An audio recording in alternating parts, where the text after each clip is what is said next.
A very good evening to all of you. Welcome to my channel NG Medicals. So, today I am here with a new topic, that is female reproductive system. So, female reproductive system is the most important system because क्योंकि इस system के through what will happen normally जो female होती है उनका hormonal function या उनकी pregnancy या उनका कह सकते हैं मेंस्ट्रुएशन साइकिल डिपेंड होता है. ठीक है, तो if a woman is having a normal and a good structural and function of the female reproductive system, your organs, so the life will be normal. Okay, and if any variation, if any problems becomes, या कोई भी ऐसी structural problems हो सकती है, ठीक है, which will directly lead to the improper menstruation cycle and maybe it will lead to the abnormal pregnancy या infertility. So किसी भी woman के लिए pregnancy is the precious gift of the God. हम सभी जानते हैं कि किसी भी woman के लिए pregnancy बहुत important है, but उससे ज्यादा important क्या है, उसका normal फीमेल रिप्रोडक्टिव फंक्शन होना. ठीक है, हम सभी जानते हैं कि अगर रिप्रोडक्टिव फंक्शन या ऑर्गन सही काम नहीं कर रहे हैं तो which will directly lead to the या डायरेक्टली अफेक्ट दी प्रेगनेंसी. ठीक है, जो कि किसी भी वुमेन के लिए बहुत ज्यादा डेंजरस हो सकता है. ठीक है, not physically but also mentally. So देख लेते हैं कि इस फीमेल रिप्रोडक्टिव ऑर्गन्स में कौन कौन से ऐसे ऑर्गन्स इंपॉर्टेंट हैं, कौन कौन से ऐसे ऑर्गन्स आते हैं जिनकी इंफॉर्मेशन हमें होनी चाहिए, जिससे कि आगे के लिए हम अपने आप को क्या कर सकते हैं, प्रिपेयर कर सकते हैं और नॉर्मैलिटी एंड एबनॉर्मैलिटी के बीच में डिफरेंस पता कर सकते हैं. सो फीमेल रिप्रोडक्टिव सिस्टम मैंने आपको बताया कि एक स्पेशल सिस्टम होता है, तो अगर ये स्पेशल सिस्टम है तो ये स्पेशल फंक्शन भी करता होगा. ठीक है, सिंपल सी चीज है. तो ये एक स्पेशल फंक्शन करता है क्योंकि इसके अंदर बहुत सारे ऑर्गन्स हैं जो कि यूटिलाइज होते हैं बाय आवर बॉडी, हमारी बॉडी के थ्रू यूटिलाइज किए जाते हैं बहुत सारे फंक्शंस के लिए, जैसे हार्मोनल फंक्शंस के लिए, ठीक है, मेंस्ट्रुएशन फ्लो के लिए, ठीक है, पाथवे बनाने के लिए, बेबी की ग्रोथ एंड डेवलपमेंट के लिए. तो ये सारे फंक्शंस करता है हमारा कौन, फीमेल रिप्रोडक्टिव सिस्टम. ओके, सो हम सभी जानते हैं कि at the time of the birth, ठीक है, जैसे ही बर्थ होता है इमेच्योर रहता है सब कुछ. क्योंकि उस टाइम पे क्या हो रहा है, सिर्फ ऑर्गन्स बने हैं, फंक्शन भी कर रहे हैं, पर जो मेच्योरिटी के लिए फंक्शन जरूरी है वो फंक्शन नहीं हो रहे. ठीक है, फॉर एग्जाम्पल हम कह सकते हैं कि पीरियड्स नहीं आते हैं. ठीक है, पीरियड्स कब आते हैं, प्यूबर्टी के टाइम पे या प्यूबर्टी के बाद. और अगर पीरियड्स आएंगे तो ही फीमेल प्रेग्नेंट होगी. ये फिनोमेना हम फिजियोलॉजी में डिस्कस करेंगे, अभी हम देख लेते हैं एनाटॉमी. ठीक है, तो एट बर्थ ये इमेच्योर रहते हैं. देन प्यूबर्टी के टाइम पे क्या हो रहा है, प्यूबर्टी के टाइम पे ये मेच्योर हो जाना है. So what is happening in puberty, it will get mature. ठीक है, okay, next move to the function of the female reproductive system. तो अभी तक के लेक्चर से आप खुद ही समझ सकते होंगे कि इसका फंक्शन क्या क्या है. ठीक है, ओवा फॉर्म करता है. ओवा क्या है, ठीक है, इट्स वेरी इंपॉर्टेंट क्वेश्चन. तो ओवा एक एग होता है, ठीक है, जो कि ओवरी से रिलीज होता है मेच्योरिटी के बाद, या कह सकते हैं प्यूबर्टी एज के बाद. प्यूबर्टी एज हमारी कब स्टार्ट होती है, 13 से 14 के बीच में हमारी प्यूबर्टी एज स्टार्ट हो जाती है. ठीक है, तो ये क्या कर रहा है, at the time of the puberty as, जैसे ही हम 14-15 साल के होते हैं, अब तो जल्दी हो जाती है, 10 साल में 12 साल में मेंस्ट्रुएशन साइकिल पीरियड स्टार्ट हो जाते हैं. बट बुकिश अगर लैंग्वेज हम देखें, प्रैक्टिकली नहीं देख रहे हैं, बुकिश लैंग्वेज अगर देखें विद प्रूफ कि 13-14 हमारी क्या है, प्यूबर्टी एज है. उस टाइम पे क्या होता है, ओवा रिलीज होना स्टार्ट होता है. ओवरी से एक ओवा रिलीज होना स्टार्ट होता है. ठीक, एक सेल होता है ओवा, वो बाद में क्या होता है, प्रेगनेंसी के लिए इम्पोर्टेंट होता है. ठीक है, ये सब हम फिजियोलॉजी में डिस्कस करेंगे. बस आप इतना समझ लीजिए कि मेन इंपॉर्टेंट फंक्शन क्या है, कि किसी सेल को ये बना रही है. ठीक है, कौन बना रही है, हमारी ओवरी. फिर आते हैं रिसेप्शन ऑफ स्पर्मेटोजोआ। ठीक है, रिसेप्शन ऑफ स्पर्मेटोजोआ का मतलब होता है, रिसेप्शन मीन्स हमारा होता है रिसीविंग। ठीक है, हम रिसेप्शन का मतलब क्या है, रिसीविंग, रिसीव ऑफ स्पर्मेटोजोआ। तो फीमेल रिप्रोडक्टिव जो हमारा सिस्टम है वो कर क्या रहा है, स्पर्म्स को, स्पर्मेटोजोआ कौन है, हमारे स्पर्म है। ठीक है, स्पर्म को रिसीव कर रहा है। ठीक है, जब सेक्सुअल एक्टिविटी होती है तो स्पर्म कहाँ जाते हैं, फीमेल के अंदर जाते हैं, और वो रिसीव कौन कर रहा है। अगर फीमेल के अंदर कोई पाथवे नहीं होगा, रास्ता नहीं होगा, तो रिसीव कौन कैसे होगा। ठीक है, तो रिप्रोडक्टिव ऑर्गन जो है हमारे वो सारे एक दूसरे से लिंक्ड है। ठीक है, एक के बाद एक के बाद एक क्या कर रहा है, एक पाथवे बना रहा है, रास्ता बना रहा है, जिसके थ्रू कौन जा रहा है, हमारे स्पर्म जा रहे हैं, कहाँ जा रहे हैं, फीमेल रिप्रोडक्टिव ट्रैक के अंदर जा रहे हैं। Okay, then provision of the suitable environment for the fertilization and the fetal development। ठीक है, तो सिंपल सी चीज है, सेक्सुअल इंटरकोर्स हुआ, स्पर्म अंदर चले गए, अब वो स्पर्म क्या करेगा, वो स्पर्म करेगा क्वाइट क्या करेगा, मीट करेगा। किससे मीट करेगा, दिस ओवा। ठीक है, इस ओवम से मिलेगा जाकर। ठीक है, ये वाला प्रोसेस हम आगे पढ़ेंगे, सिंपल सी चीज है, स्पर्म ओवम से मिलते हैं, ओवा से मिलते हैं, और क्या होता है उसके बाद फर्टिलाइजेशन हो जाता है। ठीक है, तो अंदर एक सुटेबल एनवायरनमेंट होना चाहिए जिसमें क्या होगा, स्पर्म ओवम से मिलेगा। अगर सुटेबल एनवायरनमेंट होगा तो स्पर्म ओवम से मिलेगा और प्रेगनेंसी स्टार्ट हो जाएगी। ठीक है,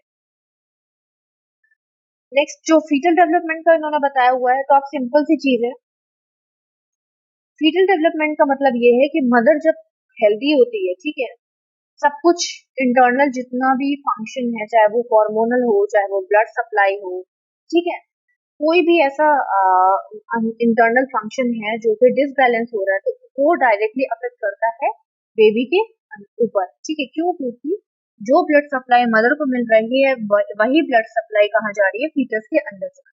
और हम सभी जानते हैं कि फीटस की जो ग्रोथ एंड डेवलपमेंट है वो मदर के हेल्दी रहने पे है। अगर मदर हेल्दी है, उसको कोई डिजीज नहीं है, उसको एनीमिया नहीं है, उसको डिहाइड्रेशन नहीं है, उसको डायबिटीज नहीं है, बहुत सारी ऐसे डिजीजेज हैं, ठीक है, जो कि क्या करती हैं और डायरेक्ट अफेक्ट करती हैं बेबी को। ठीक है, अगर मदर हेल्दी है तो बेबी भी हेल्दी होगा, तो मदर की इंटरनल एनवायरनमेंट अगर हेल्दी है तो बेबी के लिए इंटरनल एनवायरनमेंट हेल्दी होगा, और उससे क्या होगा, बेबी का, यानी फीटस हम किसको कह रहे हैं, जो मदर के अंदर पल रहा है, मतलब बेबी। ठीक है, उसी को हम फीटस को, तो फीटस का अच्छा ग्रोथ एंड डेवलपमेंट। नेक्स्ट हमारा पार्चुरेशन। सो पार्चुरेशन का मतलब होता है गिविंग बर्थ।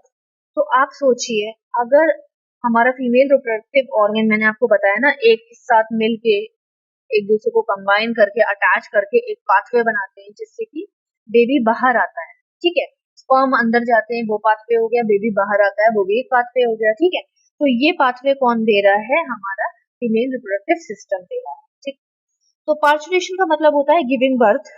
ठीक है, तो बर्थ देने पे क्या होता है, बेबी बाहर आता है। अगर ट्रैक अच्छा है, सही है, नॉर्मल है, कोई एबनॉर्मेलिटी नहीं है, कोई कह सकते हैं कि कैंसर नहीं है या कोई ऐसी डिजीज कंडीशन नहीं है, तो पार्चुरेशन अच्छा होगा, गिविंग बर्थ अच्छा होगा। ठीक है, अगर कोई भी उस ट्रैक में एबनॉर्मेलिटी आ जाएगी तो क्या होगा, सिजेरियन सेक्शन हो जाएगा, मदर की डिलीवरी नॉर्मल नहीं होगी। ठीक है, नेक्स्ट है लैक्टेशन। तो लैक्टेशन यहाँ पे इंक्लूड इसलिए किया गया है क्योंकि हमारे फीमेल रिप्रोडक्टिव ऑर्गन के अंडर में ब्रेस्ट भी आता है। ठीक है, तो ब्रेस्ट जब आता है तो सिंपल सी चीज है, लैक्टेशन का मतलब होता है, ये देखिए ये जो वर्ड है लैक्टेशन, ये बहुत इंपॉर्टेंट वर्ड है। इसका मतलब होता है मिल्क प्रोडक्शन। ठीक है, और मिल्क कब प्रोड्यूस होता है, जब डिलीवरी हो जाती है मदर की। ठीक है, प्रेग्नेंट होती है वो, तो पहले से ही थोड़ा थोड़ा ड्रॉप ड्रॉप आने लगता है, वो छोड़ दीजिए, वो हम आगे डिस्कस करेंगे। लेकिन सिंपल सी चीज है कि लैक्टेशन का मतलब होता है मिल्क का प्रोडक्शन, किसके अंदर, ब्रेस्ट के अंदर। नेक्स्ट मूव करते हैं क्लासिफिकेशन। ठीक है, तो हमारा जो रिप्रोडक्टिव ऑर्गन्स है, रिप्रोडक्टिव जो हमारा सिस्टम है, ठीक है, they it is classified into 3। External genitalia.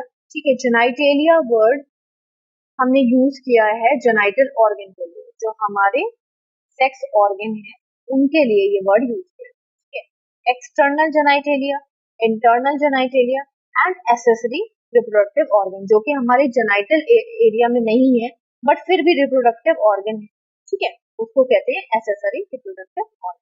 For example हमारा ब्रेस्ट, वो हमारे जेनाइटल ऑर्गन में नहीं है, हमारे वजाइना के साइड में नहीं है या वजाइना के अंदर नहीं है, यूट्रस के अंदर नहीं है, ठीक है, लेकिन वो फिर भी हमारे लिए रिप्रोडक्टिव ऑर्गन है, क्योंकि बेबी की डिलीवरी के बाद 6 मंथ के लिए हमारे ब्रेस्ट मिल्क से ही बेबी का growth and development. Next move करते हैं, अब इसको सब डिविजन कर लेते हैं एक बार, ठीक है, जो हमने एक्सटर्नल, इंटरनल और एसेसरी पढ़ा है, ठीक है।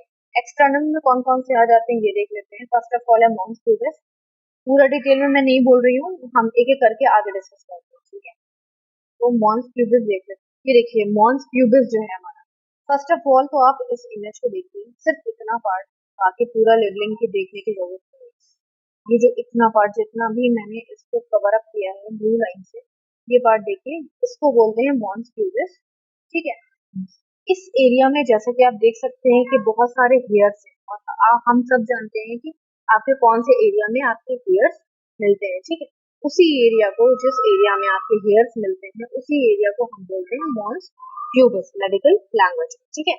तो ये मॉन्स प्यूबिस जो एरिया है वो थोड़ा सा फैटी होता है ना, ठीक, थोड़ा सा फैटी होता है, इसके अंदर फैटी मास होता है, उसके ऊपर बहुत सारे हेयर्स होते हैं। आप मोस्टली इसको रिकॉग्नाइज इजिली कर लेंगे, क्योंकि ये बहुत इजिली रिकॉग्नाइज हो जाता है, विजिबल है, दिखता है हमको कि कहाँ पे बहुत सारे हेयर्स हैं। इसको हम मॉन्स विनारिस भी बोलते हैं, ठीक है।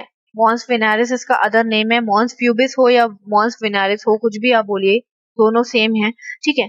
तो इसके अंदर फैट डिपॉजिट होता है और ये मेड अप ऑफ होता है एडिपोज टिश्यू से, ठीक है। तो कोई भी इसमें टफ वाली बात नहीं है, आप मैंने जितना भी बोला है, अगर आपको ऐड करना है अपने नोट्स में तो आप कर सकते हो, ज्यादा पॉइंट्स मैंने इसमें ऐड नहीं किए हैं, ठीक है। तो हेयर कौन सा ये एरिया है जहाँ पे बहुत सारे हेयर मिलते हैं, ठीक है। Mostly recognise by its hair, आप लिख सकते हो mostly recognised by its hair, ठीक है। हैविंग फैट्स, ठीक है, which is visible by inspection, ठीक है, and covered by the hairs, okay. Next है हमारा लेबिया। तो लेबिया जो वर्ड है, लेबिया का मतलब होता है लिप लाइक, ठीक है, इसका मतलब होता है लेबिया, इस वर्ड का मतलब होता है लिप लाइक, ठीक। चलो वो हम बाद में डिस्कस करेंगे, लिप लाइक क्यों है, वो लिप लाइक क्यों है वो हम आपको बाद में डिस्कस करेंगे। फर्स्ट ऑफ ऑल देख लेते हैं कि इसमें ब्लड सप्लाई होती है, ठीक है, इसमें ब्लड सप्लाई होती है और ये इंटरनल ऑर्गन्स को प्रोटेक्ट करता है बहुत सारे इन्फेक्शन से, ठीक है, एंड सेक्सुअल अराउजल है, ठीक है, ये मोस्ट कॉमन 3 इसके फंक्शन है। सो मैं आपको इसलिए ऐसे बता रही हूँ क्योंकि लेबिया जो है वो 2 पार्ट में डिवाइड होता है, एक होता है हमारा एक्सटर्नल और एक होता है हमारा इंटरनल, ठीक है। मैं आपको पहले शो करती हूँ, उसके बाद हम आगे एक्सटर्नल और इंटरनल के बारे में डिस्कस करेंगे। जो भी मैं ब्लैक से दिखा रही हूँ वो हमारा एक्सटर्नल लेबिया है, यहाँ पर भी देख लेते हैं लेबल्ड होगा, ये लेबियम मेजर, यही जा रहा है कहाँ, ये देखिए, ये वाला पोर्शन मैंने भी टिक लगाया है, ठीक है। लेबियम मेजर्स का ये या लेबियम मेजोरा का ये, ठीक है, लेबियम मेजोरा याद रहता है तो लेबियम मेजोरा कह सकते हो, ठीक है। लेबियम माइनोरा, माइनर से बना माइनोरा, ये देखिए जो ये इंटरनल आपको दिख रहा है, ये मैं दूसरे कलर से दिख, ये वाला जो पोर्शन आपको दिख रहा है, ये दोनों, ये लेबिया माइनोरा है, ठीक है। ये देखिए ये मेजर है इसलिए मेजोरा, ये माइनर है इसलिए माइनर। तो लिप लाइक स्ट्रक्चर क्यों है, अगर मैं इसको हॉरिजेंटली रख दूं तो किस तरह से ये लिप्स की तरह लगेगा, ये देखिए ये लिप्स की तरह लगेगा, इसलिए इसको बोलते हैं लिप लाइक स्ट्रक्चर, ठीक है। तो लेबिया मेजोरा माइनोरा की इमेज तो आपने देख ली, अब लेबिया मेजोरा और माइनोरा के अकॉर्डिंग इसके फंक्शन देख लेते हैं। मेजोरा देखिए सबसे पहले, इसके ऊपर आपको दिख रहे होंगे हेयर्स, ठीक है। तो लेबिया मेजोरा के पास क्या होते हैं, हेयर्स होते हैं, सिंपल चीज है। ये आउटर एरिया में है और माइनोरा इनर एरिया में, ठीक है। तो ये कहाँ पे है, labia majora is at the outer portion, majora is at the outer portion, outer area में। दूसरी चीज क्या है, तीसरी चीज, मेजोरा वर्ड से आप एक पॉइंट बना सकते हो कि ये मेजर है, ठीक है। तो इसका साइज कैसा है, मेजर साइज है as compare to the labia minora, ठीक है। इसका साइज क्या है, बिग साइज, इसका साइज कैसा है, स्मॉल साइज, ठीक है। ये आउटर कवरिंग है किसकी, माइनोरा। इस आउटर एरिया से हमारा माइनोरा ढका रहता है, कवर रहता है ऑलमोस्ट, ठीक है। तो हम ये बोल सकते हैं कि ये आउटर कवरिंग है। इसी वजह से ये पॉइंट ऐड किया गया है कि ये क्या करता है, प्रोटेक्शन करता है, ठीक है। डायरेक्ट कोई इंफेक्शन अंदर नहीं जा सकता है। पहले तो लेविया हमारे पास क्या है, मेजोरा है। उसके बाद कहीं ना कहीं आपको अगर कोई भी इंफेक्शन होता है तो आपको पहले मेजोरा में थोड़ा बहुत ईचिंग इरिटेशन होगा, फिर उसके बाद माइनोरा में होगा, उसके बाद कहीं जाके अंदर होगा, ठीक है। सेम इसके ऊपर प्यूबिक हेयर्स क्यों होते हैं, इनको हम प्यूबिक हेयर्स भी बोलते हैं, या मॉन्स प्यूबिस, पूरा नाम मॉन्स प्यूबिस है, वरना प्यूबिक हेयर हम नॉर्मली बोलते हैं। प्यूबिक हेयर इसमें क्यों होते हैं, क्योंकि ये प्यूबिक हेयर क्या करते हैं, हमको प्रोटेक्ट, जैसे ईयर के हेयर्स होते हैं प्रोटेक्ट करते हैं, वैसे ये भी प्यूबिक हेयर हमें प्रोटेक्ट करते हैं। कोई भी इंफेक्शन या कोई भी इंसेक्ट आए, ठीक है, आप समझ रहे हैं ना, कि वो डायरेक्ट अंदर ना चला जाए, इस वजह से ये प्रोटेक्ट करके रखते हैं। नेक्स्ट है सेक्सुअल अराउजल। तो सेक्सुअल अराउजल इसलिए होता है क्योंकि ये जो आपका माइनोरा है, ठीक है, इसके पास होता है एक बल्ब लाइक छोटा सा स्ट्रक्चर, ये ठीक है, ये टॉप पे एक स्ट्रक्चर होता है, छोटा सा होता है, ये बहुत सेंसिटिव होता है, इसको हम क्लाइटोरिस बोलते हैं, क्लाइटोरिस से लेके आगे हम डिस्कस करते हैं। तो इसी वजह से इसके चक्कर में ये भी सेंसिटिव होता है, और कभी भी मतलब आपको कुछ फीलिंग्स आती है, ठीक है, तो लिक्विड फॉर्म में लुब्रिकेशन आपके अंदर आ जाता है, ठीक है, आपके इस वाले एरिया में आ जाता है, और इसको टच करने पे काफी सेंसिटिविटी दिखती है। नेक्स्ट देख लेते हैं। देखिए मैंने आपको पहले ही बता दिया मेजोरा और माइनोरा का डिफरेंस, बाहर होता है, ठीक है, लिप लाइक स्ट्रक्चर होते हैं दोनों ही, के दोनों में आप लिख सकते हो कि आउटर एरिया में होते हैं, ये मेजोरा आउटर एरिया में होता है, ये इनर एरिया में होता है, दोनों ही लिप लाइक स्ट्रक्चर होते हैं। ये प्रोटेक्शन करता है, ये क्या करता है, सेक्सुअल अराउजल में हेल्प करता है, ठीक है। इसके पास प्यूबिक हेयर्स होते हैं, इसके पास प्यूबिक हेयर्स नहीं होते हैं, ठीक है। इनके पास होती क्या है फिर, देखिए कवर्स विद हेयर्स, ये कवर्स नहीं होते हैं हेयर से, ठीक है। ये क्या करता है, ब्लड सप्लाई में हेल्प करता है, ये क्या करता है, प्रोटेक्शन करता है, ठीक है। ये कहाँ पे सिचुएटेड है, border of the vagina, vagina की ये पूरा वजाइना है हमारा, ठीक है, ये पूरे एरिया को हम वजाइना बोलते हैं, ठीक है। इस वजाइना का ये क्या है, बॉर्डर एरिया है, ठीक है। ये क्या है, ये inside of the labia majora है, लेबिया मेजोरा के अंदर मिलता है, ठीक है। इनके पास अपनी क्या होती है, स्वेट ग्लैंड होती है, ठीक है। ठीक, देख लिया ना आपने, यहाँ पे स्वेट ग्लैंड होती है, ठीक है। और ये इनके पास सीबोसिशियस ग्लैंड भी होते हैं। सीबोसिशियस ग्लैंड क्या प्रोड्यूस करते हैं, सीबम प्रोड्यूस करते हैं, ठीक है।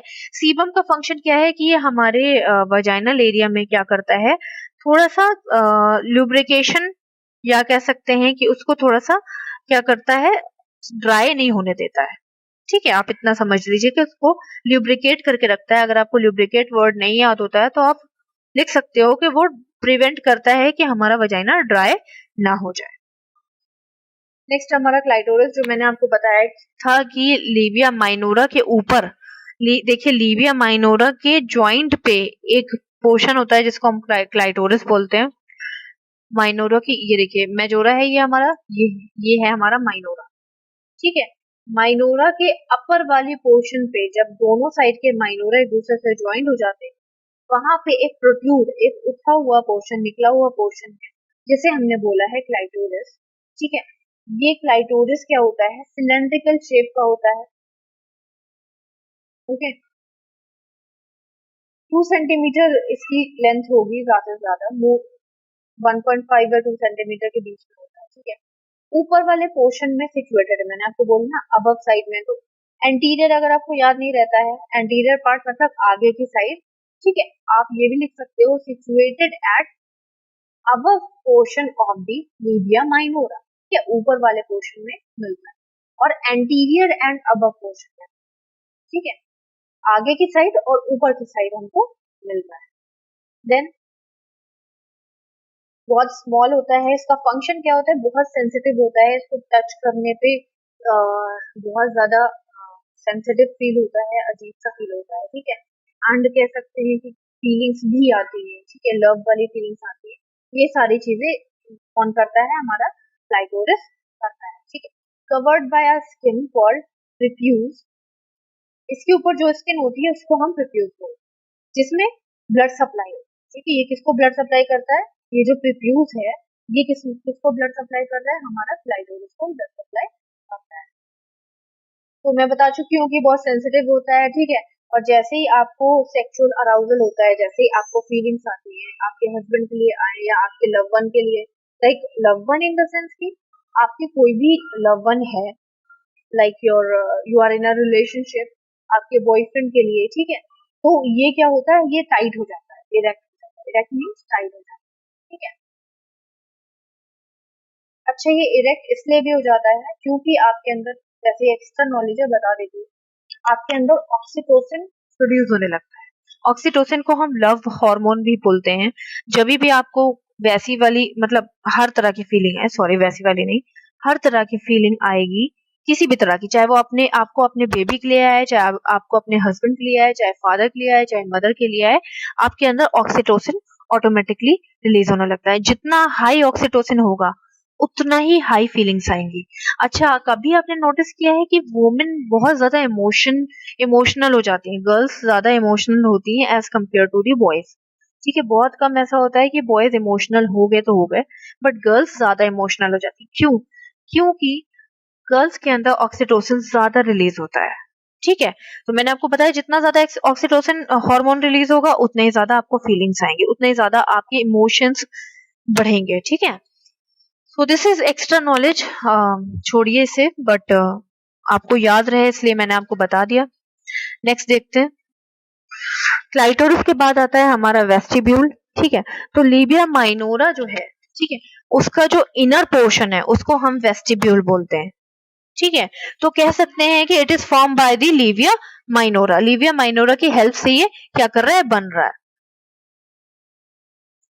सो इसको हम इसलिए डिस्कस कर रहे हैं क्योंकि इसके पास कंप्लीट 6 ओपनिंग्स हैं, 6 ओपनिंग्स हैं इसके पास, ठीक है। तो फर्स्ट ऑफ ऑल हम डिस्कस कर लेते हैं अबाउट द ओपनिंग्स।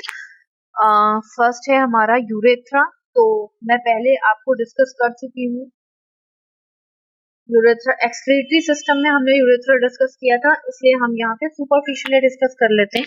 तो यूरेथ्रा क्या होता है, एक होल होता है जिसमें से यूरिन पास होता है, ठीक है। ये एक ओपनिंग होती है, ठीक है, जिसमें से यूरिन बाहर आता है, ओके, दिस इज यूरेथ्रा। तो यूरेथ्रा का फंक्शन क्या है, यूरिन को पास करना। देन नेक्स्ट है हमारा वजाइना, तो वजाइना हो गया हमारा ये पोर्शन, ठीक है, दिस इज हमारा वजाइना। तो वजाइना में क्या होता है, सेक्सुअल एक्टिविटी होती है। At the time of the sexual activity penis ये क्या करता है, पेनिस को रिसीव करता है। देन नेक्स्ट है हमारा बार्थुलिन डक्ट। हम नेक्स्ट इमेज में दिखाऊंगी बार्थुलिन डक्ट, ठीक है, पहले सुन लीजिए। तो बार्थुलिन डक्ट क्या करती है, म्यूकस सिक्रीट करती है, ठीक है, जिससे कि हमारा वजाइना क्या होता है, गीला रहता है, कह सकते हैं वेट रहता है, ड्राई होने से बच जाता है, और हमारे वजाइना में इन्फेक्शन भी कम होता है, ठीक। उसके बाद स्किनी ग्लैंड, ये अभी मैं आपको दिखाती हूँ। स्किनी ग्लैंड आपको आउटर एरिया में नहीं दिखेगी, इनर साइड में दिखेगी। यूरेथ्रल मीटस हम डिस्कस कर ही चुके हैं, ठीक है।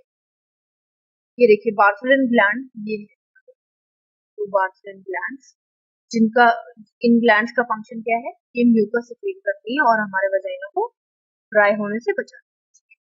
अब आते हैं स्किनी ग्लैंड, ये देखिए, ये है हमारी स्किनी ग्लैंड। अगर बाहर से हम देखें तो हमें छोटी सी डक्ट दिखेगी, स्किनी डक्ट यहाँ पे दिखेगी, और अंदर देखें, देखिए अंदर देखिए, जी स्पॉट के पास हमारा होता है स्किनी ग्लैंड, ये रहा, ठीक है, ये वाला क्वेश्चन। मुझे पता है कि आपको क्लियर नहीं दिख रहा होगा, ठीक है, बट इसका बहुत ज्यादा फंक्शन नहीं होता है, ये दिखती नहीं है, इसको आप जल्दी फील नहीं कर सकते क्योंकि बहुत इंटरनली होती है, ठीक है, आप उसको फील नहीं कर सकते। जब कोई इन्फेक्शन होता है तो ये स्किनी ग्लैंड क्या होती है, स्वेल हो जाती है, इसमें टाइटनेस आ जाती है, टेंडरनेस मीन्स टाइटनेस आ जाती है। जब कोई क्लाइमेरिया या किसी भी तरह के पैथोजन का इन्फेक्शन कॉज करता है और इन्फेक्शन अंदर चला जाता है, यूरिनरी ट्रैक इन्फेक्शन हो जाता है, तो ये ग्लैंड क्या होती है, एडिमेटस हो जाती है या स्वेल हो जाती है। सो जब भी इन्फेक्शन के चांसेस होते हैं या कोई कंप्लेन आती है तो हम स्किनी ग्लैंड को पैल्पेट करके देखते हैं, मतलब ऐसे जैसे इन्होंने फिंगर डाली है, हम फिंगर डालते हैं और उसको टच करते हैं। अगर वो स्वेल होगी तो आपको आराम से फील हो जाएगी, अगर वो स्वेल नहीं होगी तो आप जल्दी उसे फील नहीं करेंगे, ठीक है। और उसका एक फंक्शन होता है कि वो भी म्यूकस सिक्रेट करती है, जो हमारे अंदर वजाइना के अंदर क्या होता है, देखिए यहाँ ओपनिंग है वजाइना, ठीक है, यहाँ पे बार्सिलिन डक्ट थी, वो सिक्रेट कर रही थी बार्सिलिन ग्लैंड, ठीक है। और अंदर अगर जाएंगे तो स्किनी ग्लैंड क्या करती है, बेड करके रखती है ड्राई होने से बच। नेक्स्ट है हमारा वेस्टिब्यूल बल्ब। तो वेस्टिब्यूल बल्ब जो है वो हमारा, जो मैं हमने अभी डिस्कस किया था क्लाइटोरिस, जो एक छोटा सा था, ये देखिए क्लाइटोरिस, यहाँ पे हमारे लेबिया माइनोरा के ज्वाइंट होने से एक पोर्शन बनता है क्लाइटोरिस, ठीक है। उसके नीचे हमारा होता है वेस्टिब्यूल, ये देखिए bulb of the vestibule, vestibular bulb बोलिए या बल्ब ऑफ दी वेस्टिब्यूल बोलिए, ये ये पूरा पोर्शन है वेस्टिब्यूल, ये पूरा पोर्शन, ठीक है, ये वाला पोर्शन पूरा हम कह सकते हैं कि वेस्टिब्यूल है, ठीक। तो वेस्टिब्यूल भी एक इम्पोर्टेंट पोर्शन है, ठीक। ये होता कहाँ है, इनर लिप, देखिए लेबिया माइनोरा को आप इनर लिप भी बोल सकते हो, ठीक है, इनर लिप के अंदर मिलता है ये, ठीक है, वजाइना के एंट्रेंस से मिलता है इनर लिप के अंदर। इसका भी काम क्या है कि ये इरेक्ट हो जाता है, टाइट हो जाता है जब आपको फीलिंग। नेक्स्ट आ जाते हैं इंटरनल जेनाइटल ऑर्गन में। एक्सटर्नल जेनाइटल ऑर्गन हम लोगों ने डिस्कस कर लिया है अभी तक, अब आते हैं इंटरनल जेनाइटल ऑर्गन। तो इंटरनल जेनाइटल ऑर्गन में सबसे पहले मोस्ट इंपॉर्टेंट हमारा आ जाता है वजाइना, ठीक है। तो वजाइना क्या है, फर्स्ट ऑफ ऑल सिंपल सी चीज है, इसमें आप नहीं भी पढ़ेंगे तो आप बहुत सारी चीजें इसमें ऐड कर सकते हो, ठीक है।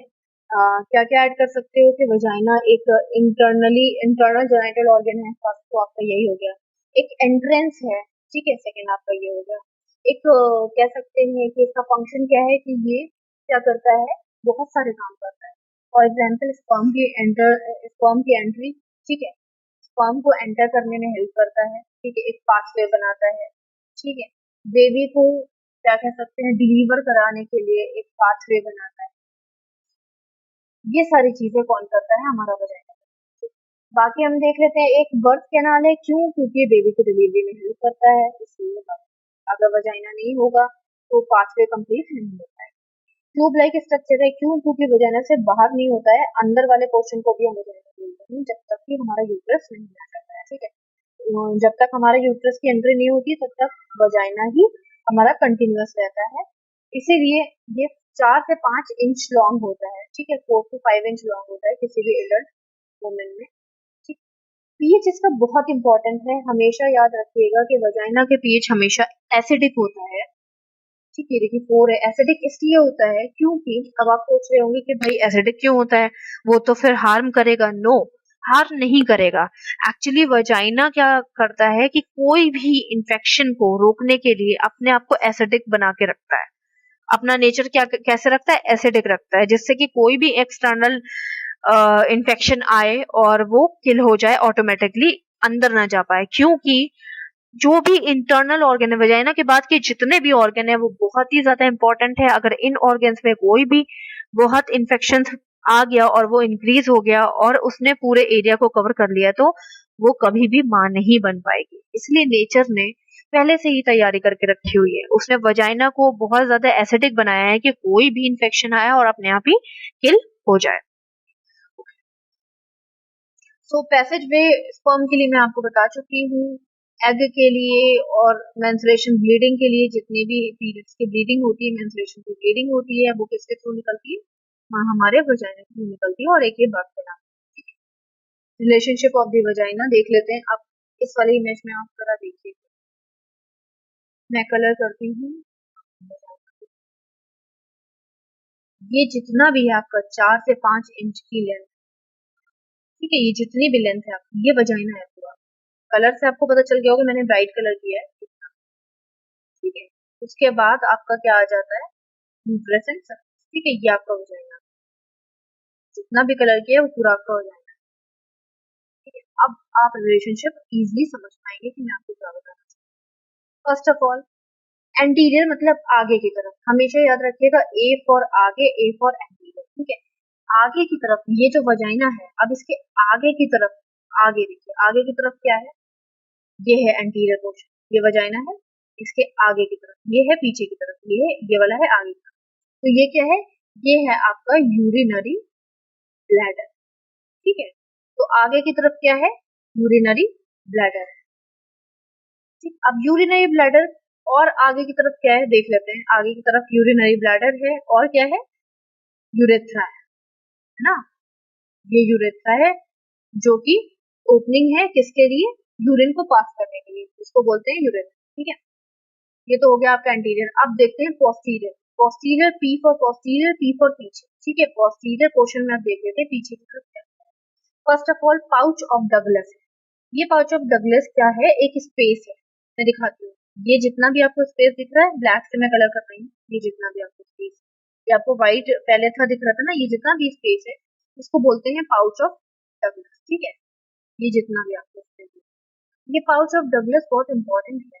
क्यों, क्योंकि कोई भी, ये देखिए, ये क्या पोर्शन, ये आपका रेक्टम, ठीक है। कोई भी इंफेक्शन रेक्टल एरिया में होता है, या वजाइना की तरफ होता है, या यूट्रस की तरफ होता है, कोई भी ऐसा इन्फेक्शन हुआ जिसमें पस हो गया, पस फॉर्मेशन हो गया, या ब्लीडिंग हुई, वो इस एरिया में जाके स्टोर हो जाता है, ठीक है। इस एरिया में स्टोर हो जाता है। तो जब भी कोई फीमेल आती है और ये बताती है कि उसको इन्फेक्शन हो गया है, उसको बहुत पेन है, बहुत ही ज्यादा पेन है, तो हम इस पे क्या, इसमें क्या करते हैं, अब इसमें क्या करते हैं, इस एरिया में हम डिटेक्ट करते हैं कि कोई इन्फेक्शन की वजह से पस तो नहीं फिल्ड है, या ब्लीडिंग तो नहीं फिल्ड है। जैसे ही हमें पता चल जाता है कि पस का एक भी ड्रॉप फिल्ड है, या ब्लीडिंग का एक भी ड्रॉप मिलेगा, तो हम समझ जाते हैं कि इन्फेक्शन बढ़ गया है। क्यों, क्योंकि इस एरिया में ब्लड तभी भरेगा या पस तभी होगा जब इन्फेक्शन ज्यादा हो, ठीक है। तो ये बहुत इंपॉर्टेंट है पता करने के लिए कि अंदर इन्फेक्शन तो नहीं हुआ है, ठीक है। समझ गए ना, ये पाउच ऑफ डगलस है। सेकेंड है हमारा एम्पुला ऑफ द रेक्टम, ये एम्पुला ऑफ द रेक्टम। तो ये था एरिया रेक्टम का, मैंने आपको बताया था कि रेक्टम है जहाँ से हमारा स्टूल पास होता है, इससे कनेक्ट हमारे लार्ज इंटेस्टाइन होती है, हम सभी जानते हैं स्टूल से, ठीक है। तो ये है, ये जो बड़ा वाला पोर्शन दिख रहा है इसको बोलते हैं एम्पुला, ठीक। एम्पुला हम उसी पोर्शन को बोलते हैं जिसमें एरिया ज्यादा हमें दिखता है। तो ये वाला पोर्शन क्या है, एम्पुला ऑफ द रेक्टम। ये कहाँ पे है, पीछे है, किसके पीछे, बजाएगा। नेक्स्ट हमारा पेरिनियल बॉडी। तो पेरिनियल बॉडी हम पूरी कंप्लीट बॉडी को बोलते हैं, पेल्विक बॉडी को बोलते हैं, ठीक है। That is known as perineal body. तो पेरिनियल बॉडी हम कह सकते हैं कि एंटीरियर पोर्शन में भी है, पोस्टीरियर पोर्शन में भी है, लेटरल पोजीशन में भी है, ठीक है। एंटीरियर बॉडी में भी है, ठीक। नेक्स्ट है हमारा एनल कैनाल, ठीक। तो एनल कैनाल हमारा क्या है, जो हमारे रेक्टम के बाहर वाली ओपनिंग होती है जिसके थ्रू हमारा स्टूल बाहर आ जाता है, ठीक है। उस ओपनिंग को हम बोलते हैं एनल कैनाल। ध्यान रखिएगा, रेक्टम और एनस में कभी भी कंफ्यूज मत होइएगा। एनस क्या है हमारा, जो रेक्टम की ओपनिंग है उसको हम एनस बोलते हैं, और रेक्टम क्या है, इंटरनल जितना भी ट्यूब लाइक स्ट्रक्चर है उसको हम रेक्टम बोलते हैं। नेक्स्ट आ जाते हैं लेटरल पोजीशन में। तो लेटरल पोजीशन में देखिए हमारे पास क्या है, यूरेटर। तो मैं आपको एक्सक्रीटरी सिस्टम में ऑलरेडी एक्सप्लेन कर चुकी हूँ कि यूरेटर क्या है। यूरेटर हमारा एक पाइप लाइक स्ट्रक्चर होता है जो कि हमारे यूरिनरी ब्लैडर से और हमारी किडनी से अटैच होता है। मान लीजिए यहाँ पे हमारी किडनी होगी, अगर ये देखिए मान लीजिए हमारी किडनी होगी, तो ये यूरेटर आएगा और हमारे यूरिनरी ब्लैडर से आके अटैच हो जाएगा। तो ये किस साइड में है, लेटरल साइड में, उस साइड आपको दिखिए, ठीक है। साइड, लेटरल मीन्स साइड, ठीक है। लेटरल का मतलब ही साइड होता है। देन यूट्राइन आर्टरी आपको साइड्स में दिखेगी, ठीक है। आई थिंक आपको क्लियर हुआ होगा। नेक्स्ट चलते हैं। नेक्स्ट है हमारा यूट्रस। तो uterus is the most important organ, ठीक है। हम सभी जानते हैं कि बहुत इंपॉर्टेंट ऑर्गन है। क्यों इम्पोर्टेंट है, अगर सिंपली देखें तो, सिंपली अगर हम देखें तो यूट्रस हमारे लिए क्यों इम्पोर्टेंट है? क्योंकि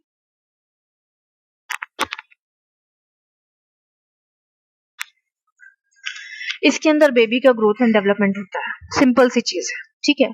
अगर यूट्रस नहीं होगा तो बेबी के ग्रोथ एंड डेवलपमेंट कहाँ होगा? ये तो थी इंपॉर्टेंट बात, मोटी मोटी बात, लेकिन और भी इसके मेन फंक्शन है। फर्स्ट ऑफ ऑल, अगर यूट्रस से अटैच इसके ऑर्गन्स नहीं होंगे, फॉर एग्जांपल ये है हमारा फैलोपियन ट्यूब, जिसे हम लेटर ऑन डिस्कस करेंगे, ठीक है।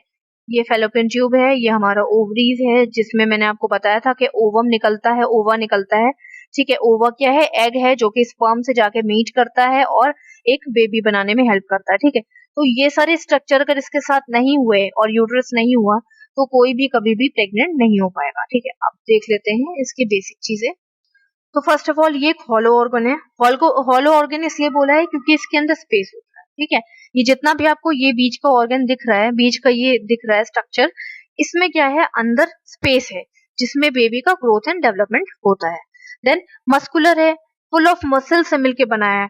अगर ये मसल से मिलके नहीं बना होता तो ये कभी भी स्ट्रेच नहीं हो पाता। आप सोचिए नेचर ने कितना सोच के बनाया है बॉडी का स्ट्रक्चर, कि अगर हमारा यूट्रस जो है वो हाईली मस्कुलर नहीं होता तो ये अपना साइज को इंक्रीज नहीं कर पाता। क्यों? क्योंकि प्रेगनेंसी से पहले इसका साइज बहुत छोटा होता है, ठीक है। कितना होता है? 7 से 8 सेंटीमीटर लॉन्ग होता है बस, ठीक।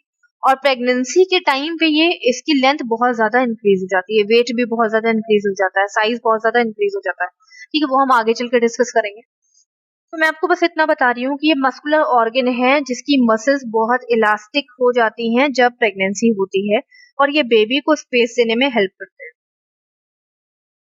साइज देख लीजिए, पीयर शेप्ड है। तो पीयर मीन्स क्या होता है? नाशपाती। आप देखिए, अगर ऐसे ही हम लोग बाकी साइड वाले ऑर्गन हटा दें तो एक नाशपाती की तरह आपको दिखेगा, ठीक है। पैल्विक कैविटी में है, पैल्विक एक बोन होती है जो मैं आपको बाद में डिस्कस कर दूंगी, ठीक है। एक बोन के अंदर ये होता है, इसलिए इसको हम बोलते हैं pelvic organ. Then child birth में हेल्प करता है। चाइल्ड बर्थ में क्यों हेल्प करता है? फर्स्ट ऑफ ऑल तो ये चाइल्ड की ग्रोथ एंड डेवलपमेंट करता है, उसके बाद उसको बाहर निकालता है, तो ये चाइल्ड बर्थ में हेल्प करता है, ठीक। It is also known as hystera, ठीक है। ये आगे जब आप डिजीज कंडीशन पढ़ेंगे तो आपको पता चलेगा कि इसको हिस्ट्रा भी बोलते हैं, ठीक। इसके बहुत सारे सर्जरीज होती है, हिस्टेक्टमी वगैरह, ठीक। तो वो हम आगे डिस्कस करेंगे, छोड़िए इसे। देन लेंथ में आपको बता चुकी हूँ, 7.5 से 8 सेंटीमीटर लॉन्ग होता है। कितना वाइड होता है इसका, कितना डायमीटर होता है? 5 सेंटीमीटर डायमीटर होता है एंड 2.5 सेंटीमीटर थिक होता है। वेट इसका नॉर्मली 30 से 40 ग्राम होता है। At the time of the pregnancy इसका वेट बहुत ज्यादा इंक्रीज हो जाता है, 1000 ग्राम तक चला जाता है। नेक्स्ट देख लेते हैं पार्ट्स ऑफ द यूट्रस। तो फर्स्ट ऑफ ऑल देखिए, सबसे ऊपर वाला डोम शेप्ड स्ट्रक्चर, जो आपको डोम शेप्ड स्ट्रक्चर दिख रहा होगा, ये ये गुंबद की तरह एक स्ट्रक्चर आपको दिख रहा होगा, डोम शेप, ये वाला पोर्शन, इसको बोलते हैं फंडस, ठीक है। 1.5 सेंटीमीटर लॉन्ग होता है ये, ठीक है। It's very important part. क्यों? क्योंकि ये अटैच होता है हमारे फैलोपियन ट्यूब से, ये सर्कुलर मसल से मिलके बना होता है और ये इंपॉर्टेंट पार्ट होता है क्योंकि इसके अंदर लेयर्स भी होती है, ओके। नेक्स्ट हमारा ये वाला पोर्शन देख लीजिए, ये जो आपको स्पेस बीच में दिख रहा होगा जिसके अंदर बेबी का ग्रोथ एंड डेवलपमेंट होता है, इसको हम बोलते हैं बॉडी, ठीक है। या तो कॉर्पस भी बोल सकते हैं, मेनली हम बॉडी से डिनोट करते हैं लेकिन इसे कॉर्पस भी बोलते हैं। 3.5 सेंटीमीटर लॉन्ग होती है, ठीक है। तो ये जो है हमारी 3.5 सेंटीमीटर लॉन्ग होती है। तो नेक्स्ट हमारा कॉर्नुआ, ठीक है, कॉर्नुआ ऑफ द यूट्रस। तो कॉर्नुआ हमारा ये वाला पार्ट होता है जिसमें हमारी एंट्री होती है फैलोपियन ट्यूब की। ये जो ट्यूब है ये हैंड है किसके? यूट्रस के। दो हाथ होते हैं यूट्रस के, एक इधर और एक इधर। ये जो एंड पॉइंट है इसका हैंड का, या अगर हम यहाँ से इससे देखें, इधर साइड से देखें, तो ये एंट्रेंस है, ठीक है। एंट्रेंस पॉइंट को हम बोलते हैं cornua of the uterus. Next आ जाते हैं इस्थमस पे।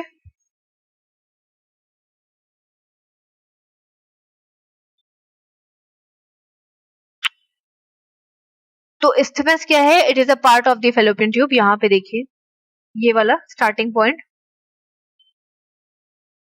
ठीक है। ये क्या है? It is a part of the fallopian tube का एक ये पार्ट है जिसकी लेंथ कितनी है? देख लेते हैं इसकी लेंथ कितनी है। 0.5 सेंटीमीटर लॉन्ग होता है, बहुत ज्यादा इसकी लेंथ नहीं होती है, ठीक है। ये फाइनल रीजन है फेलोपियन ट्यूब का। अगर आप फेलोपियन ट्यूब यहाँ से काउंट कर रहे हैं तो ये फाइनल रीजन होगा। अगर आप यूट्रस की तरफ से काउंट कर रहे हैं तो ये स्टार्टिंग रीजन होगा, ठीक है। Made up of the it is directly connect with the ampulla. इसके नेक्स्ट वाला जो भी पोर्शन है, this is very important portion, आगे डिस्कस करेंगे। This portion is known as ampullary region, ठीक है।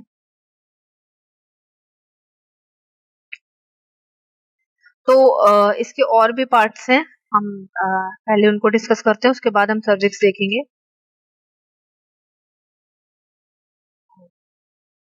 मैं आपको बता देती हूँ, नोट्स मैंने नहीं इसमें डाले, ठीक है। तो एम्पुला क्या होता है? एम्पुला एक मोस्ट इंपॉर्टेंट पार्ट होता है फेलोपियन ट्यूब का, सबसे इंपॉर्टेंट पार्ट एम्पुला होता है। क्यों होता है? क्योंकि जब ओवा बनता है, मैंने आपको बताया था कि एक एग सेल होता है जिसको हम ओवा बोलते हैं, जो कि ओवरी से निकलता है। कैसे निकलता है वो हम फिजियोलॉजी में डिस्कस करेंगे। बस आप इतना समझ लीजिए कि ये निकलता है और इसके अंदर चला जाता है, रिसीव किया जाता है किसके थ्रू? इस वाले पोर्शन के थ्रू, जो कि आपको कैसा दिख रहा होगा? फिंगर की तरह दिख रहा होगा। तो इस फिंगर लाइक स्ट्रक्चर को हम फिम्ब्राई बोलते हैं, ठीक है। ये फिम्ब्राई क्या करता है? इस ओवा को कैच कर लेता है और कहाँ पहुंचाता है? एम्पुलरी रीजन में, इस रीजन में पहुंचाता है। और यहीं पे स्पर्म आता है, यहाँ से स्पर्म आता है और इसको क्या करता है? फर्टिलाइज कर देता है, ठीक है। तो कभी भी आपको कोई क्वेश्चन करे कि एग जो होता है, जो ओवा है, वो कहाँ जाके रुकता है? वो रुकता है हमारे एम्पुलरी रीजन में, और वहीं पे स्पर्म आता है और दोनों मेज करके आगे चल के फर्टिलाइज कर देते हैं।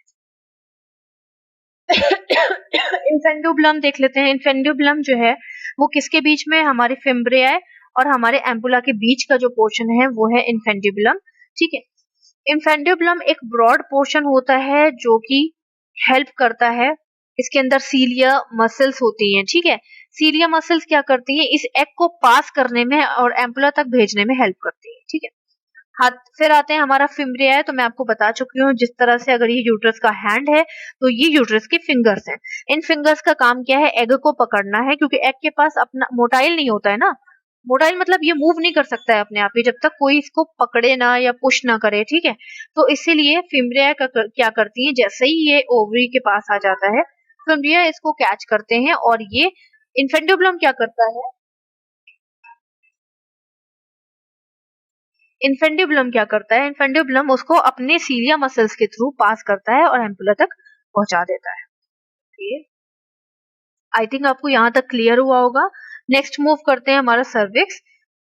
तो सर्विक्स जो है हमारा, पहले मैं आपको दिखाती हूँ। देखिए ये है जो हमारा यूट्रस था, ये जो हमारा यूट्रस था, अभी तक हमने क्या क्या डिस्कस कर लिया? यूट्रस का फंडस, जो ऊपर वाला डोम शेप स्ट्रक्चर था, फंडस। यूट्रस की कैविटी, जहां पे बेबी का ग्रोथ एंड डेवलपमेंट होता है। उससे अटैच हमारी जो हैंड लाइक स्ट्रक्चर है यूट्रस की, फेलोपियन ट्यूब, जो कि ओवम को कैच करके एम्पुला में भेजता है। फिर आ जाते हैं नीचे वाले पोर्शन, यूट्रस के नीचे वाले पोर्शन में। तो यूट्रस का जो एंड पॉइंट है, ठीक है, जो भी एंड पॉइंट है यूट्रस का, उसको हम बोलते हैं सर्विक्स।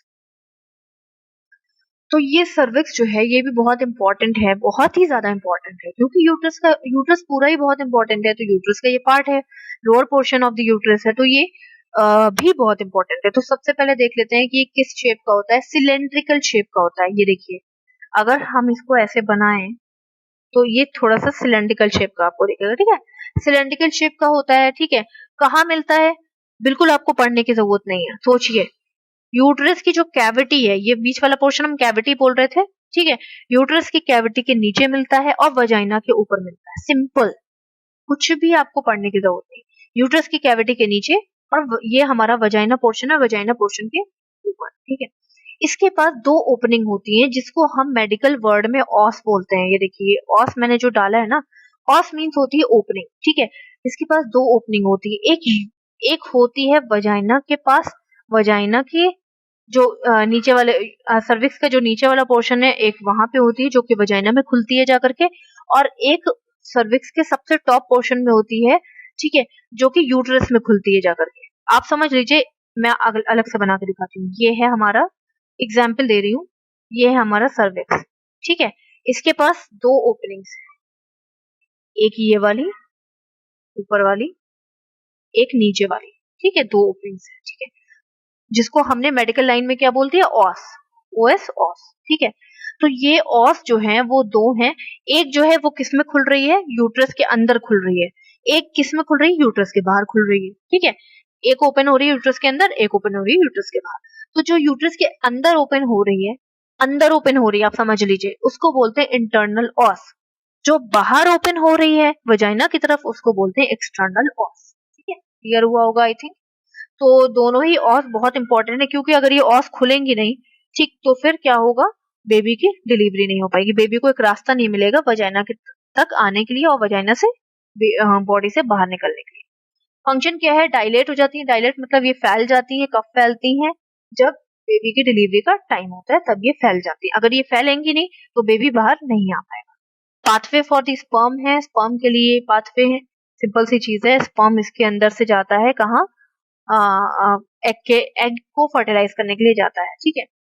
और मेंस्ट्रुएशन ब्लड के लिए भी एक पाथवे है, तो मेंस्ट्रुएशन यहाँ से निकलता है, ऑस के थ्रू आता है, वजाइना के थ्रू बाहर निकल जाता है। नेक्स्ट मूव करते हैं लेयर्स ऑफ द यूट्रस, जो कि बहुत ही ज्यादा इंपॉर्टेंट है, ठीक है। देखते हैं कौन कौन सी लेयर है। फर्स्ट ऑफ ऑल है हमारी perimetrium, then myometrium, then endometrium. तो पेरीमेट्रियम का मतलब होता है, देखिए, पी से पेरी, ठीक है, पी से पार, ठीक है, उस पार इस पार कहते हैं ना, या तो पहले कह सकते हैं, अगर पार नहीं तो पहले कह सकते हैं, ठीक है। पी से पेरी, पी से पहले, तो सबसे पहले वाली जो लेयर होती है, सबसे पहली फर्स्ट लेयर, पहले मतलब फर्स्ट, तो जो फर्स्ट लेयर होती है आउटर साइड से हम काउंट कर रहे हैं, इनर साइड से हम काउंट नहीं करते हैं कभी, आउटर साइड से हम काउंट कर रहे हैं। तो सबसे पहली लेयर जो कि आउटर साइड यूट्रस में है, उसको हम बोलते हैं पेरीमेट्री। आगे डिस्कस करते हैं।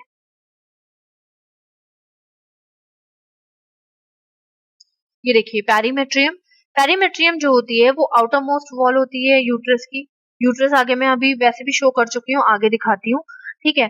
और ये कनेक्टिव टिश्यू से मिलके बनी होती है। ये देखिए, अगर ये यूट्रस है तो ये यूट्रस की जो सबसे बाहर वाली लेयर होगी, ये वाली, देखिए, इसका और काम क्या है, ये यूट्रस के स्ट्रक्चर को मेंटेन करती है, यूट्रस का शेप बनाती है ना। बाहर से जो शेप है, अंदर से देखिए शेप अलग है, बाहर से शेप अलग है, जो आउटर शेप है वो कौन बना रहा है, हमारा पेरीमेट्रियम बना रही है। Then, उसके बाद आ जाते हैं हमारी myometrium. Myo, M for myo, M for middle, हमेशा याद रखिएगा, कभी भी कंफ्यूज मत होइएगा। P for peri, P for पहले, ठीक है, तो ये पहले आ गई। M for myo, M for middle, ठीक है, तो ये कहाँ है, मिडिल लेयर। ये देखिए मायोमेट्रियम जो होती है हमारी, ये मिडिल लेयर होती है, ये हाईली वेस्कुलर होती है, ये क्या करती है, ब्लड सप्लाई प्रोवाइड करती है, ये पेरीमेट्रियम को भी ब्लड सप्लाई प्रोवाइड करती है, और ये अंदर वाली एंडोमेट्रियम को भी ब्लड सप्लाई प्रोवाइड करती है। लास्ट है हमारा एंडोमेट्रियम। और हाँ, एक और चीज, ये कॉन्ट्रैक्शन में हेल्प करती है। कॉन्ट्रैक्शन क्या है, जैसा कि हम पहले ही पढ़ चुके हैं, हमारा इंटेस्टाइन भी कॉन्ट्रैक्ट करती है, ठीक है, हमारा एसोफेगस भी कॉन्ट्रैक्ट करता है, और हमारा यूरिनरी ब्लैडर भी कॉन्ट्रैक्ट करता है। क्यों कॉन्ट्रैक्ट करता है, किसी भी चीज को नीचे शिफ्ट करना हो ना अगर, तो थोड़ा सा ऊपर से प्रेस होने लगता है अपने आप ही ऑर्गन, तो उसको बोलते हैं कॉन्ट्रैक्ट ऑन रिलैक्स, तो कॉन्ट्रैक्ट एंड रिलैक्सेशन, ठीक है। तो ये भी कॉन्ट्रैक्ट होता है जब बेबी को बाहर निकालना होता है। अब जब ये ऊपर से कॉन्ट्रैक्ट होगा तो बेबी अपने आप ही नीचे शिफ्ट शिफ्ट शिफ्ट होके बाहर निकल जाएगा, वो छोड़िए। मैं नॉर्मल बात करते हैं अगर, तो नॉर्मली जैसे हम लोग को पीरियड्स आते हैं मेंस्ट्रुएशन साइकिल के टाइम पे क्या होता है कि ये कॉन्ट्रैक्ट होती है, कौन कॉन्ट्रैक्ट होती है, हमारी मायोमेट्रियम। और मायोमेट्रियम कॉन्ट्रैक्ट होने की वजह से जो हमारी एंडोमेट्रियम होती है वो क्या हो जाती है, वो ब्रेक हो जाती है, टूट जाती है, शेड हो जाती है, और शेड होने के बाद वो ब्लीडिंग के साथ बाहर निकल जाती है, ठीक है।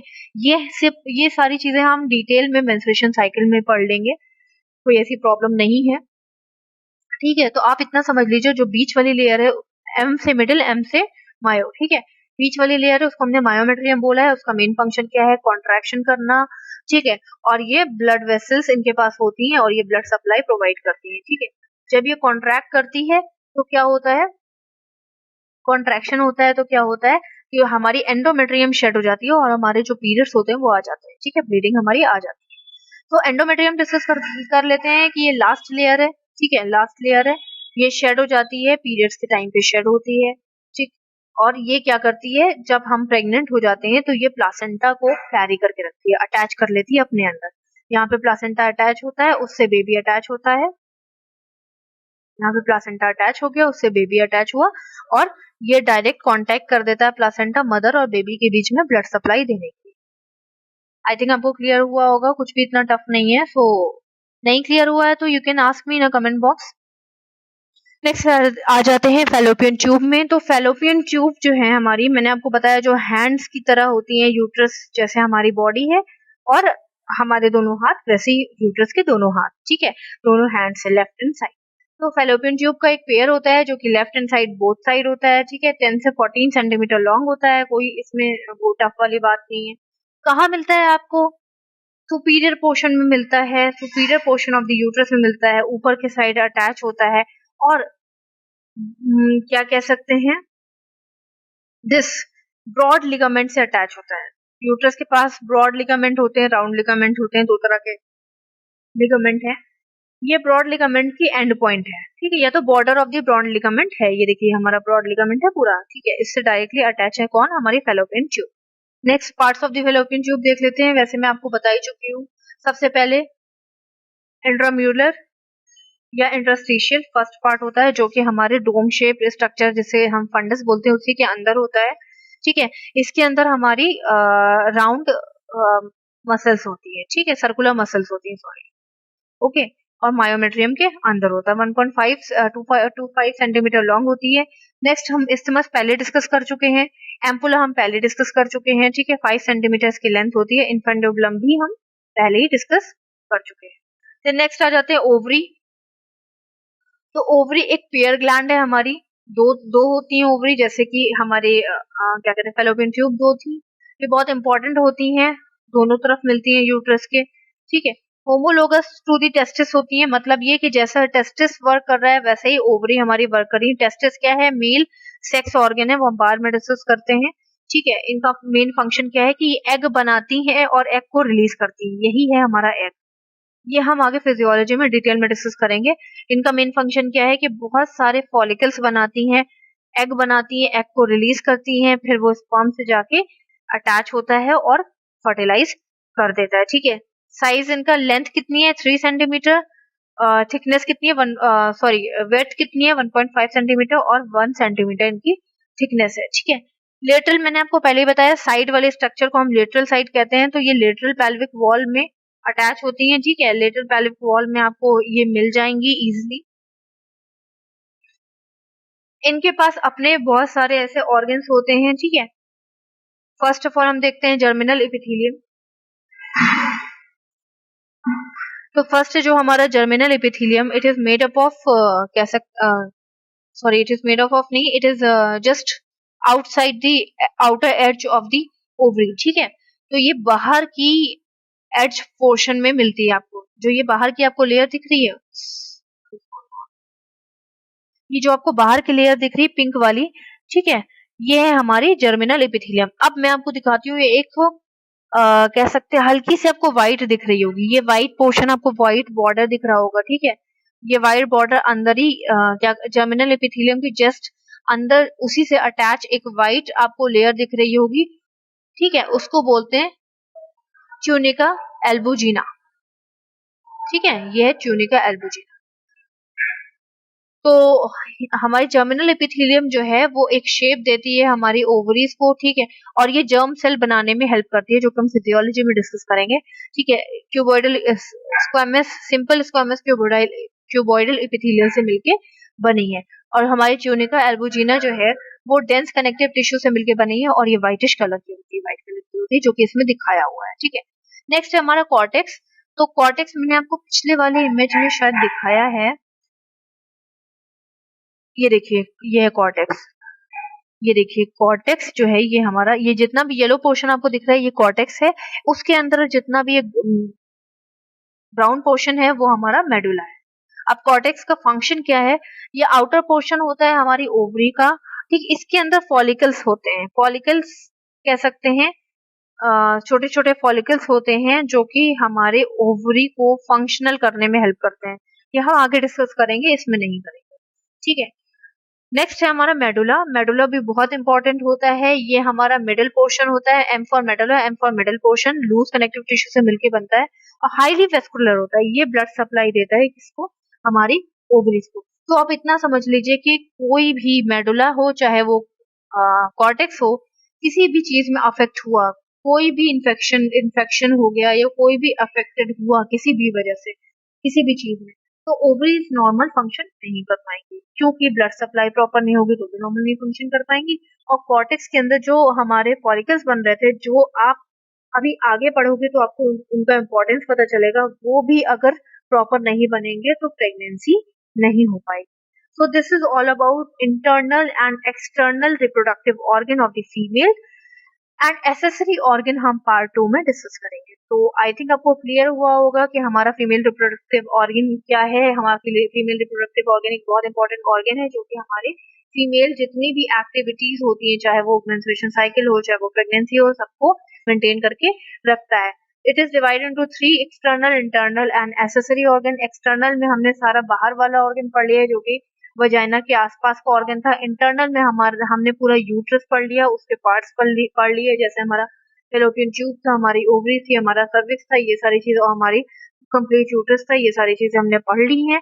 नेक्स्ट हम एसेसरी में आएंगे जिसमें हमारा ब्रेस्ट होगा, तो ब्रेस्ट हम नेक्स्ट लेक्चर में डिटेल में पढ़ेंगे। Thank you so much. अगर कोई भी कंफ्यूजन हो या कुछ भी आपको क्लियर नहीं हुआ हो तो you can ask me in a comment box any time anywhere. Thank you and have a nice